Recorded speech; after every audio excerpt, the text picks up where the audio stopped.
کل ایک جوان میرے پاس آیا، 2 جوان آئے، ایک کو کہا اچھا تو جا میں بات کروں گا، اور بلک بلک کے میرے سامنے رویا اور ایک عجیب بات کہی، اور اس کے ایک ایک آنسو کو میں دیکھ رہا تھا، اور مولا سے ایک بات کہہ رہا تھا کہ اللہ اس کے ایک قطرے کے اندر جو تیری ذات کی طرف رجوع ہے، ندامت ہے، توبہ ہے، ایک قطرے کا مجھے بھی حصہ عطا فرما دے۔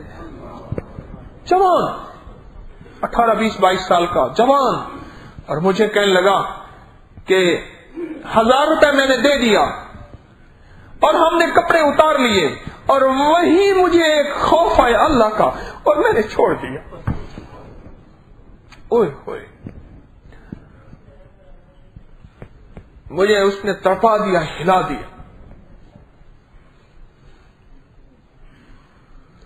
یہ میں نے کہا کیوں؟ کہنے لگے بس تسبیح خانے آتا ہوں، کچھ تھوڑی سی دل کی دنیا آباد ہوئی ہے اور مجھے بچا لیں، میں گناہوں کی زندگی میں نہیں مرنا چاہتا، میں اپنی جوانی کو اللہ کو بتا کر دکھانا چاہتا ہوں۔ مولا جوانی ایسی بھی ہوتی ہے جو بے داغ جوانی ہو۔